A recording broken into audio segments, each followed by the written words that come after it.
ब्रह्म सूत्र के द्वितीय अध्याय के द्वितीय पाद के प्रथम अधिकरण का विचार हम लोग कर रहे हैं।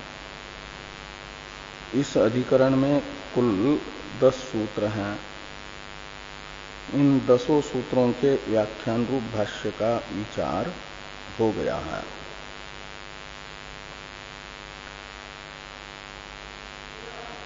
इन 10 सूत्रों में वेद व्यास जी ने सांख्य मत कैसे अयुक्त है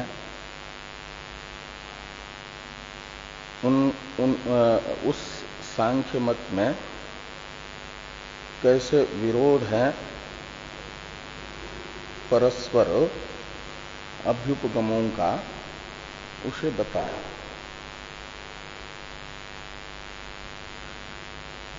और सांख्यों ने इसे सुना और युक्ति से भी अपने मत में बताए गए दोषों का परिहार असंभव देख करके सांख्य वेदांत दर्शन में भी अयुक्तत्व दिखाने के लिए उपस्थित हो गए। तो सांख्यों का जो वेदांत मत में असामंजस्य बताने के लिए उपस्थित होना है, उसे अत्र आह इत्यादि से भाष्कर भगवान बता रहे हैं। सांख्यों को वेदांत मत में जो असामंजस्य दिख रहा है, उसे सांख्यों के मुख से भाष्कर भगवान यहां रख रहे हैं। फिर उस असामंजस्य का सिद्धांती परिहार करेंगे। 425 नंबर पृष्ठ पर भाष्य में नीचे से दूसरी नंबर पंक्ति में अत्राह है।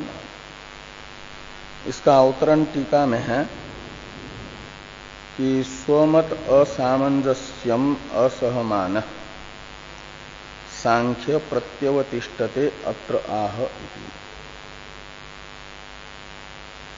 स्वमत असामंजस्यम असहमान, ये सांख्य का विशेषण है। सहमान तो कहते हैं सहन जो कर रहा है, उसे कहते हैं सहमान। असहमान कहते हैं जिसको सहन नहीं हो रहा है। क्या? तो असामंजस्य।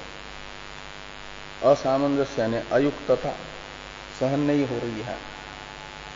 किसमें बताई गई अयुक्तता? तो स्वमत। इसमें स्व का अर्थ है सांख्य।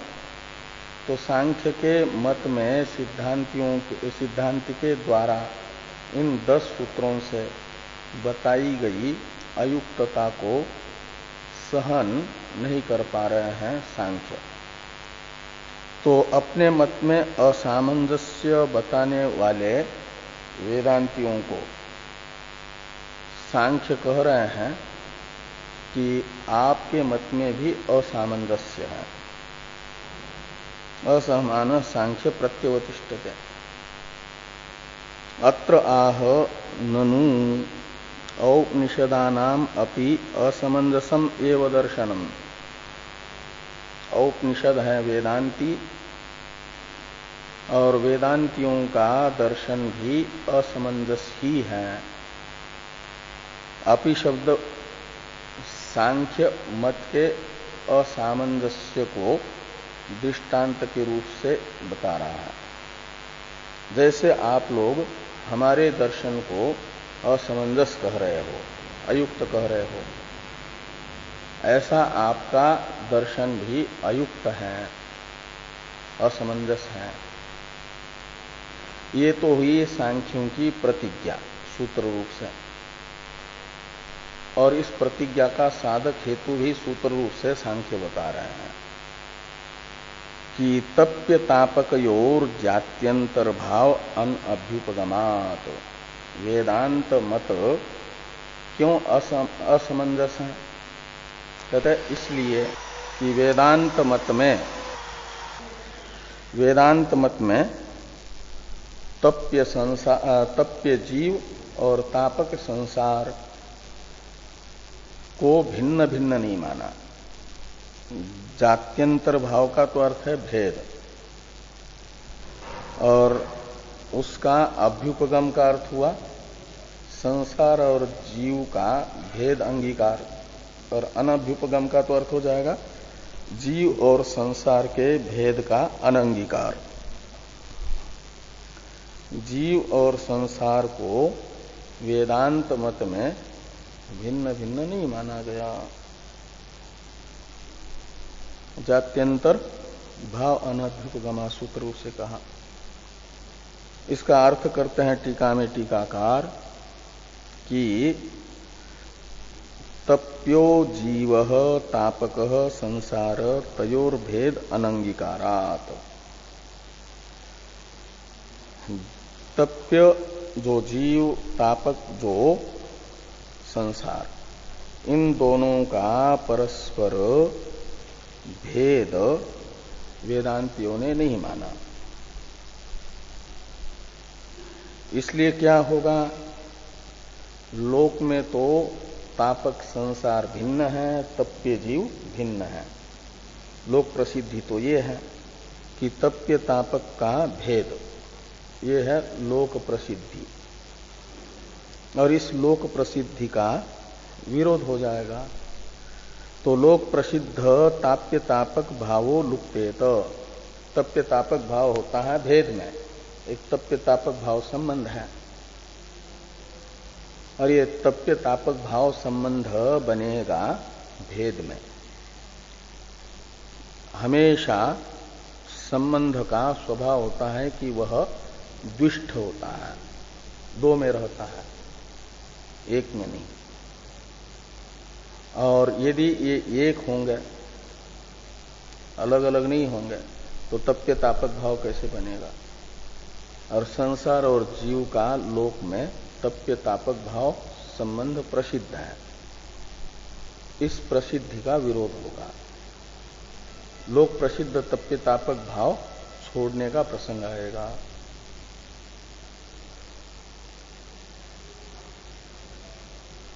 अब ये जो सूत्रात्मक वाक्य है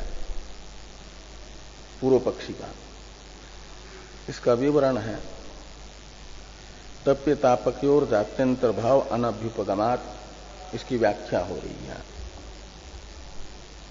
एकम ही इत्यादि से। इसलिए एकम ही का अवतरण है विवृणोति। विवृणोति यानी सांख्य अपने हेतु का व्याख्यान करते हैं, स्पष्टीकरण करते हैं। एकम ही ब्रह्म सर्वात्मकम सर्वस्य प्रपंचस्य कारणम अभ्युपगच्छताम एकस्यैव आत्मनो विशेषो तप्यतापको न जात्यंतर भूतो अभ्युपगंतव्यम स्यात्। कहते हैं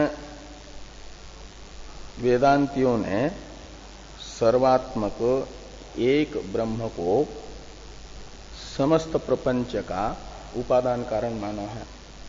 एक ब्रह्म ही तप्य तापक आदि रूप से विभक्त संसार का कारण है। ऐसा अंगीकार करने वाले जो वेदांती, उनके यहां जगत का उपादान कारणभूत जो परमात्मा एक ही है, तो एकस्यैव आत्मन है विशेषो तप्य तापको। एक आत्मा ही तप्य यानी जीव बना और वही तापक संसार बना, ये मानना पड़ेगा। ते जात्यंतर भूतो न, यानी भिन्न भिन्न नहीं है, अलग अलग उपादानक नहीं है, ऐसा वेदांतियों को मानना पड़ेगा। तप्य जीव की सत्ता अलग और तापक संसार की सत्ता अलग, ऐसा नहीं है। अपितु ये एक ही सत्ता वाले हैं, ऐसा मानना पड़ेगा। और ऐसा मानेंगे तो इनका जो तप्य तापक भाव है भेद न होने से उसका उच्छेद होगा। किसी ने कहा, वेदांति के अनुयायी की एक शंका है, उसे यदि च एतौ इत्यादि भाष्यवाक्य के अवतरण के रूप में टीकाकार लिख रहे हैं ननु इत्यादि से। उससे पहले अभी जिस वाक्य पर हम लोगों ने चर्चा की उसका अर्थ टीकाकार बताते हैं। तथा च भेद व्यवहार लोप इति असमंजसम इत्यर्थ। यानी तथा च का अर्थ है तप्य और तापक का जात्यंतर भाव सिद्ध न होने से।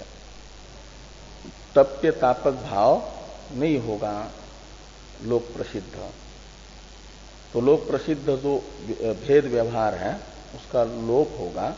ये असामंजस्य वेदांत दर्शन में है। यह इस वाक्य का अर्थ हुआ। अब तप्य तापक की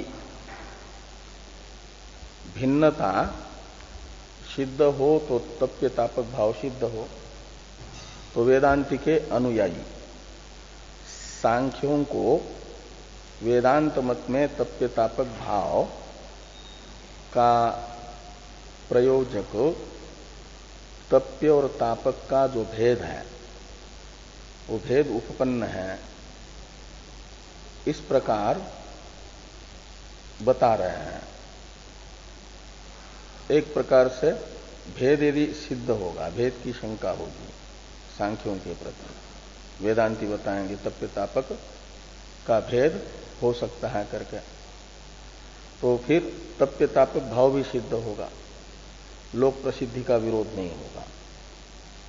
ये दिखाने के लिए ही वेदांति के अनुयायी के द्वारा सांख्यों के प्रति ये शंका की जा रही है कि हमारे मत में आप बिना समझे सोचे ही तप्य तापक का जात्यंतर भाव अनुपपन्न है, ये कह रहे हो, उत्पन्न हो जाएगा। ननु इत्यादि से ही कहा जा रहा है टीका में कि ननु तयोहो उपादान ऐक्येपि मिथो भेदो अस्तेव यथा एक वन्यात्मकयोः औष्ण्य प्रकाशयोः अतो न व्यवहार लोप इति आशंक्य वन्य इव ताभ्याम आत्मनो मोक्षो न स्यात् इत्याह यदि च इत्यादिना। तो ननु इत्यादि से वेदांति के अनुयायी की सांख्यों के प्रति शंका वो है कि तयोहो उपादान ऐक्येपि मिथो भेदो अस्तेव। तयोहो यानी तप्य तापकयोः, तप्य जीव और तापक संसार, इन दोनों का उपादान एक होने पर भी, उपादान ऐक्येपि मिथो भेदो अस्तेव, तप्य जीव और तापक संसार का परस्पर भेद है। दोनों का उपादान तो एक है, उपादान में अभेद होने पर भी, उपादान एक होने पर भी उपादेय तप्य और तापक का परस्पर भेद है। इसे समझाने के लिए दृष्टांत बताया, जैसे औष्ण्य और प्रकाश, इन दोनों का उपादान है अग्नि। वह अग्नि एक होने पर भी अग्नि का उपादेय जो औष्ण्य और प्रकाश, ये दोनों एक नहीं है। प्रकाश और औष्ण्य का परस्पर भेद है और उपादान दोनों का एक है। तो अग्नि रूपी उपादान के एक होने पर भी जैसे उसके उपादेय औष्ण्य और प्रकाश परस्पर भिन्न है, ये दृष्टांत हुआ। ऐसे दार्ष्टान्त में तप्य और तापक का उपादान एक होने पर भी औष्ण्य और प्रकाश के तरह परस्पर भेद सिद्ध हो जाएगा। और ये दोनों परस्पर भिन्न है यदि, तो इन दोनों में तप्यतापक भाव संबंध सिद्ध हो जाएगा, तो लोक व्यवहार कहाँ उच्छिन्न हुआ, लोक व्यवहार का लोप नहीं हुआ। इसलिए वेदांत दर्शन असमंजस नहीं है, समंजस ही है। इस प्रकार सांख्यों के प्रति वेदांति के अनुयायी ने शंका की, यानी वेदांत मत में लोक व्यवहार का लोपाभाव दिखाया। तो सांख्य कहते हैं यदि ऐसी व्यवस्था बताओगे तो फिर वेदांत का जो प्रयोजन माना है उस प्रयोजन का उच्छेद होने की आपत्ति आएगी। वेदांत का प्रयोजन है मोक्ष, और वो मोक्ष कभी हो नहीं पाएगा, निर्मोक्ष प्रसंग आएगा वेदांत मत में। ये यदि इत्यादि से कह रहे हैं।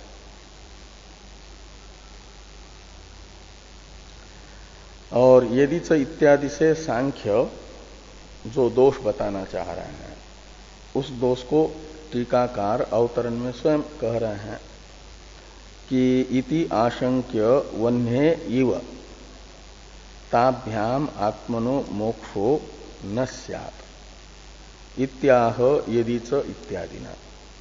कहते हैं यदि औष्ण्य प्रकाश के तरह इनका परस्पर भेद मानोगे और औष्ण्य और प्रकाश का धर्मी जैसा एक है वन्ही और धर्म का परस्पर भेद, ऐसे तप्य तापक एक उपादानक होने पर भी परस्पर भिन्न है ऐसा मान लोगे यदि, तो जैसे वन्ही को कभी भी अपने विशेष औष्ण्य और प्रकाश से मुक्ति नहीं मिलती, उसके स्वरूपभूत धर्म है, तो वन्ही के साथ वे हमेशा रहते हैं। औष्ण्य और प्रकाश से रहित कहीं वन्य दिखता ही नहीं। सर्वत्र जहां कहीं भी वन्य रहेगा किसी भी काल में और किसी भी देश में, तो औष्ण्य और प्रकाश से युक्त ही होगा। तो जैसे वन्य के औष्ण्य और प्रकाश वन्य को कभी छोड़ते नहीं, हमेशा वन्य से चिपके रहते हैं, ऐसे ही आत्मा के तप्य और तापक रूप जो विशेष हैं वे हमेशा आत्मा में बने रहेंगे, सर्वत्र और सर्वदा। तो फिर मोक्ष नहीं हो पाएगा। संसार और जीव भाव बना रहे तो यही तो संसारित्व ही तो बंधन है, और ये तप्य तापक भाव यदि हमेशा बना रहेगा तो मोक्ष कहाँ होगा फिर। तो इस प्रकार वेदांत मत में यदि आत्मा के वन्ही के औष्ण्य और प्रकाश के तरह तप्य तापक विशेष है तो अनिर्मोक्ष प्रसंग नाम का दोष स्वीकार कर लो। लोक प्रसिद्धि का उत्पादन करना है तो वेदांत का अनुबंध चतुष्टय अंतःपाती जो मोक्ष है उसे छोड़ दो प्रयोजन को, ये आपत्ति आएगी। इसे यदि च इत्यादि से कहा जा रहा है। अब भाष्य की उस पंक्ति को देखिए।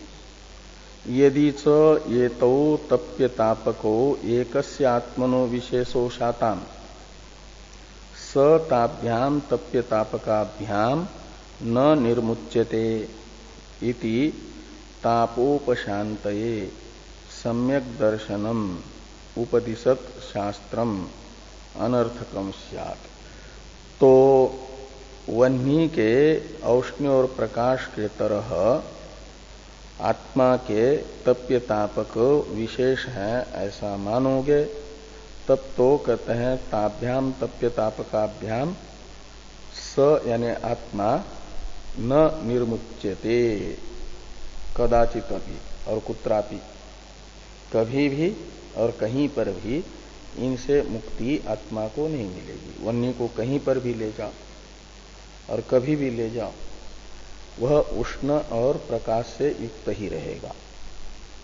और ये स्थिति होगी यदि तो अनिर्मोक्ष प्रसंग तो ही है, और शास्त्र भी अनर्थ की निवृत्ति का उपदेश करने वाला, अनर्थ निवृत्ति के लिए आत्मदर्शन प्राप्त करो।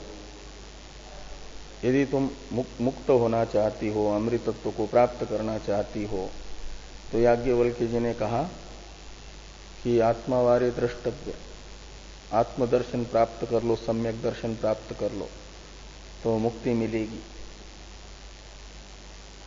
तो सम्यक दर्शन से भी आत्मा के ये यदि विशेष हैं वन्ही और औष्ण्य के तरह, तो सम्यक दर्शन से भी यह आत्मा से अलग नहीं होंगे,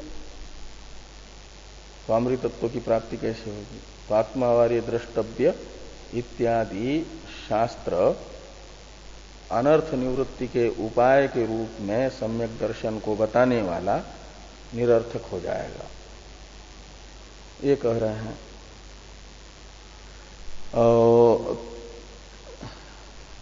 न निर्मुच्यते इति तापोपशांतये सम्यक दर्शनम उपदिशत शास्त्रम अनर्थकम स्यात्।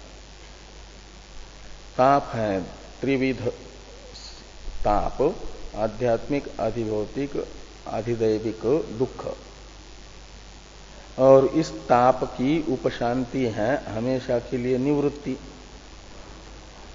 उसके लिए सम्यक दर्शन रूपी साधन का उपदेश करने वाला जो शास्त्र है वह अनर्थक हो जाएगा वेदांतियों का। ये असामंजस्य है, सांख्यों को वेदांत मत में दिख रहा है। आगे हैं भाष्य में ही कि नहीं औष्ण्य प्रकाश धर्मकस्य प्रदीपस्य तद अवस्थस्यैव ताभ्याम निर्मोक्ष उपपद्यते।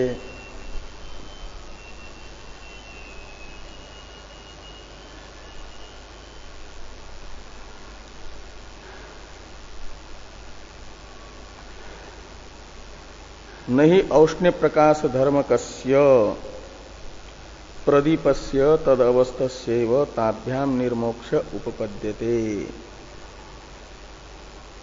दृष्टांत में बताया जा रहा है कि औष्ण्य और प्रकाश जिसके विशेष हैं, ऐसे प्रदीप को कहो या अग्नि को कहो, तद अवस्थस्य यानी औष्ण्य और प्रकाश से हमेशा संपन्न रहने वाला जो अग्नि, उसे ताभ्याम निर्मोक्ष न उपपद्यते।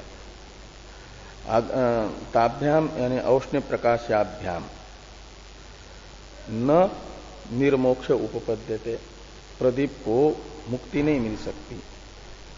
ऐसे तप के तापक से जो है आत्मा को मुक्ति नहीं मिल सकती।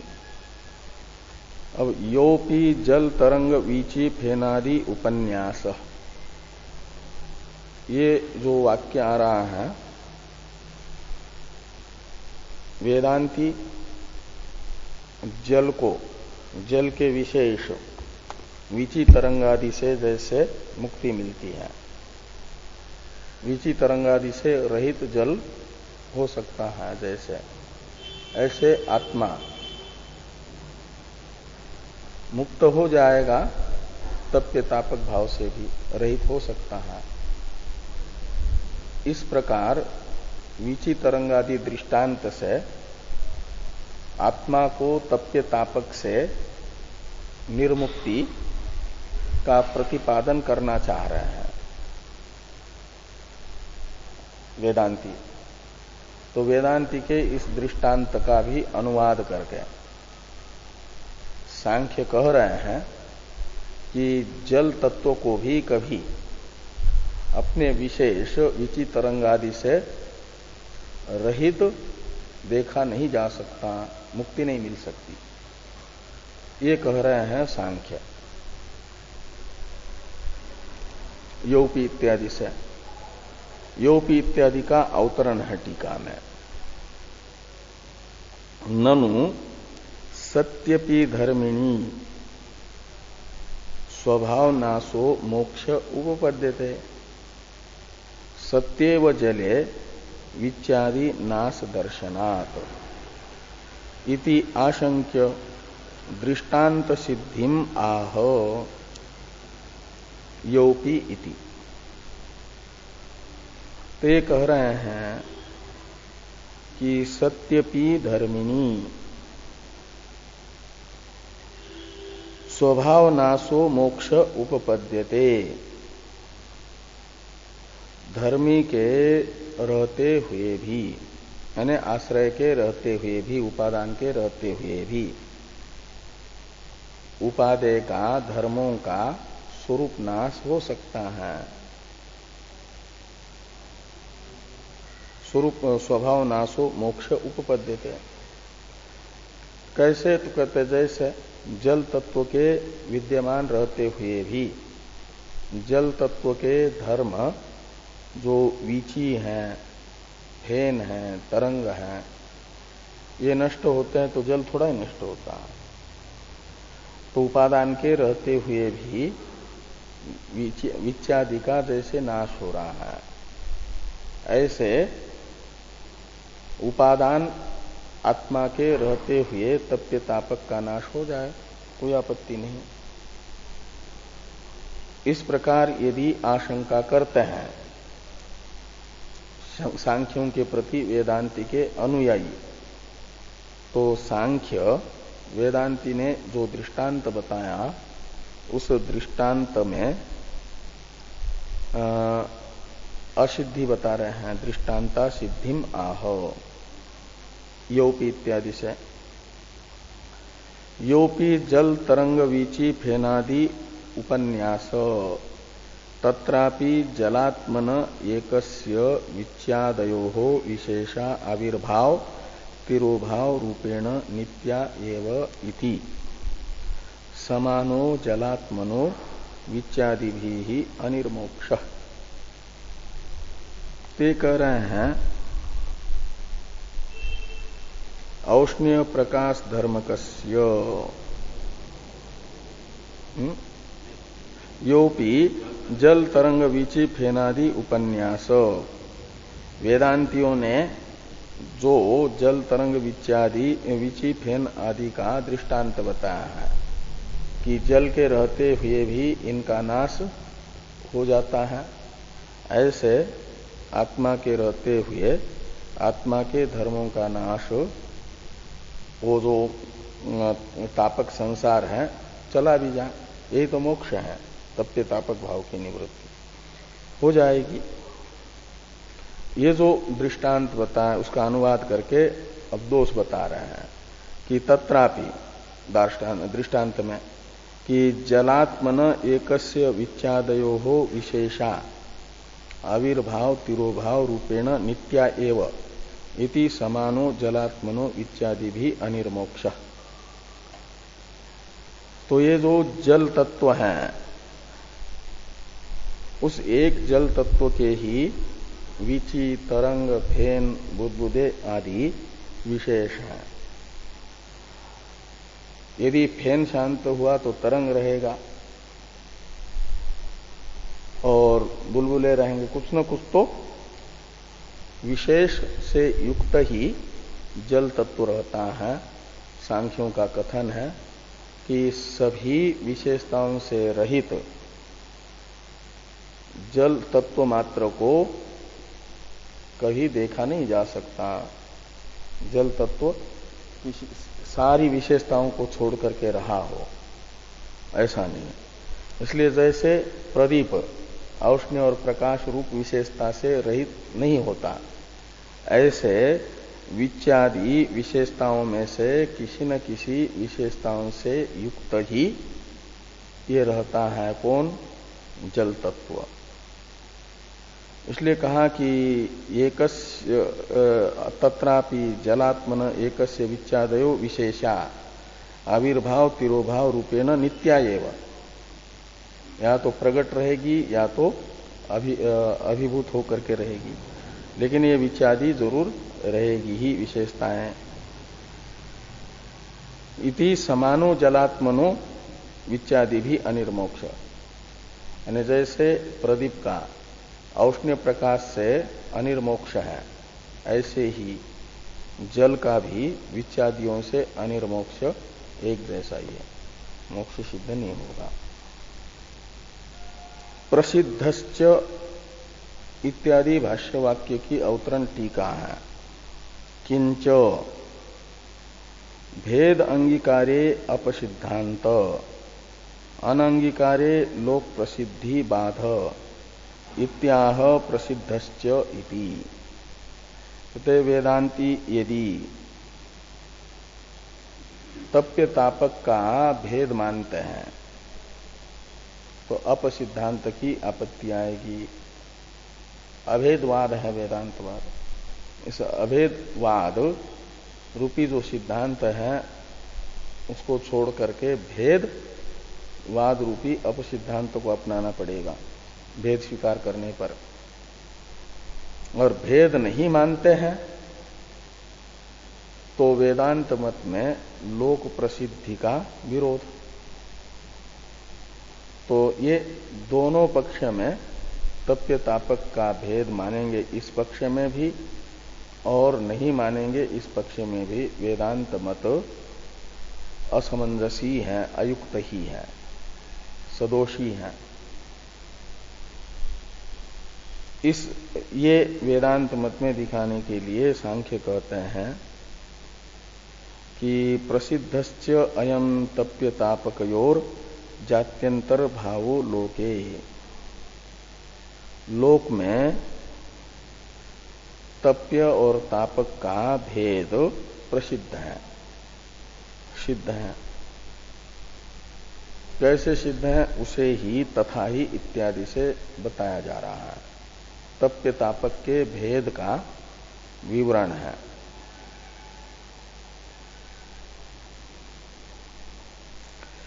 तथा ही अर्थी च अर्थश्च अन्योन्य भिन्नो लक्ष्यते।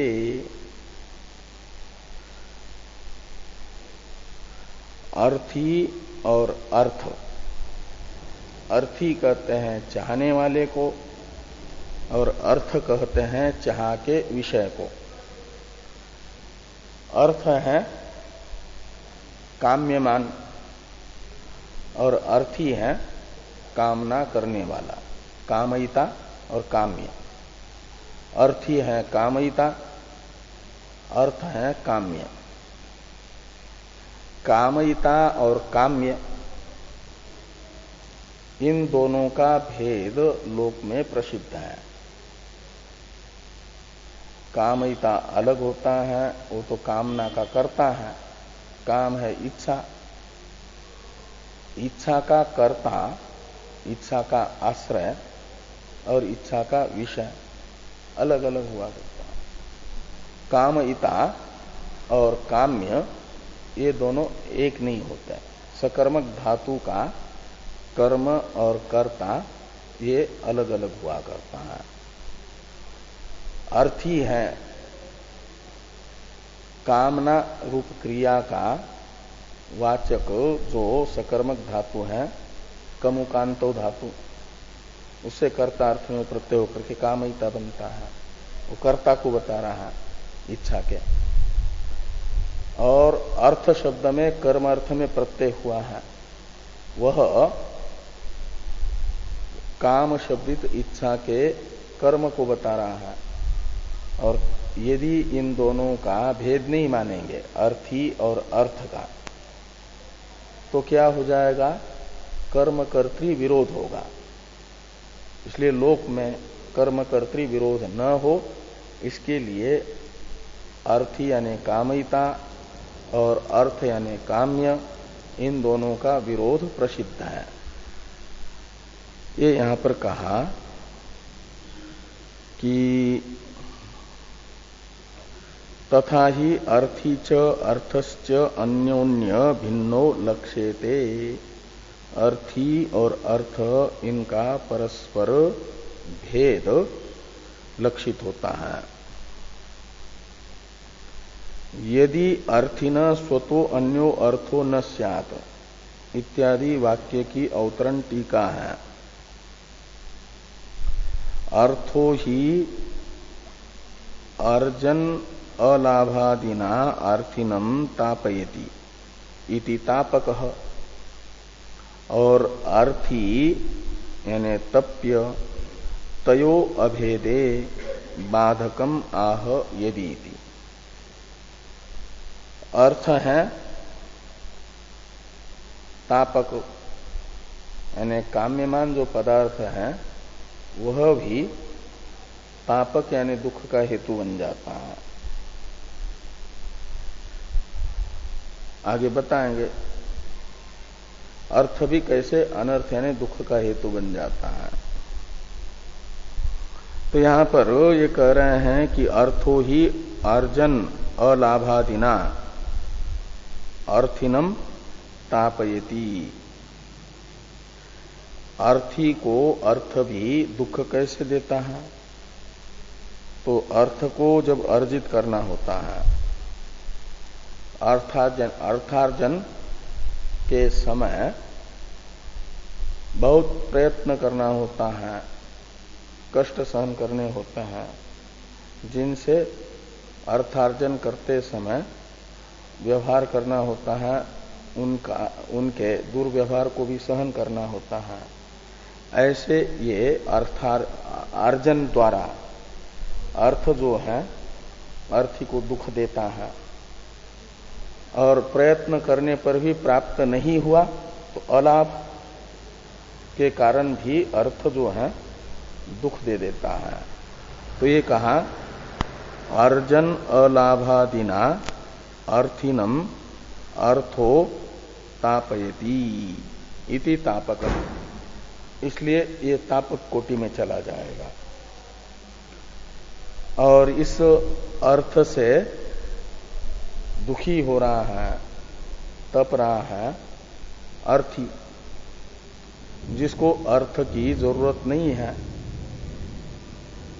वह न तो अर्जन में प्रवृत्त होता है, न अलाभ निमित्त से दुखी होता है।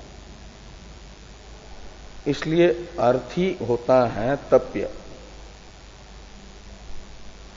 और तयोहो अभेदे, ये अर्थी जो तप्य और अर्थ जो तापक, इन दोनों का अभेद मानने में जो बाधक है उसे बताया जा रहा है यदि इत्यादि से। तो ये कहते हैं कि यदि अर्थिनः स्वतो अन्यो अर्थो न स्यात्, यस्य अर्थिनो यद विषयम अर्थित्वम स तस्य अर्थो नित्य सिद्ध एव इति न तस्य तद विषयम अर्थित्वम स्यात्। यथा प्रकाशात्मनः प्रदीपस्य प्रकाशाख्यो अर्थो नित्य सिद्ध एव इति न तस्य तद विषयम अर्थित्वम भवति। अप्राप्ते ह्यर्थे अर्थिनो अर्थित्वम स्याद् इति। यहां तक ये अर्थ और अर्थी इन दोनों का भेद बताया जा रहा है।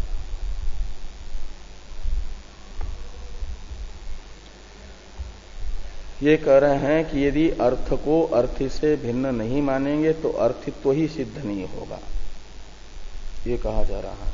क्योंकि हमेशा अर्थित्व होता है स्वभिन्न विषयक। स्वयं विषयक अर्थित्व स्वयं तो स्वयं को उपलब्ध ही है, इसलिए तद विषयक अर्थना कामना नहीं होती। किसी को भी स्वयं को प्राप्त करने की इच्छा नहीं होती, अप्राप्त अर्थ विषयक इच्छा होती है। और ये अर्थ यदि वेदांति के अनुसार अर्थी से अभिन्न है, अभेद है यदि, तो अर्थी का स्वरूप ही बन गया। तो अर्थी से भिन्न न होने से अर्थी को स्वयं विषयक अर्थना नहीं रहेगी, तो अर्थित्व तो सिद्ध नहीं हो पाएगा, ये कह रहे हैं। ये लंबा है, इसलिए इसको जो है हम लोग देखते हैं कल। यदि से कल प्रतिपदा है परसों, ये चलेगा वहां तक। तस्मात् भिन्नो ये तो अर्थार्थिनो, यदि ही अर्थिन स्वतो अन्यो अर्थो न स्यात् से लेकर के तस्मात् भिन्नो ये तो अर्थार्थिनो, यहां तक के ग्रंथ से सांख्य लोग अर्थ और अर्थी का परस्पर भेद बताना चाह रहे हैं। इस पर चर्चा हम लोग परसों करेंगे।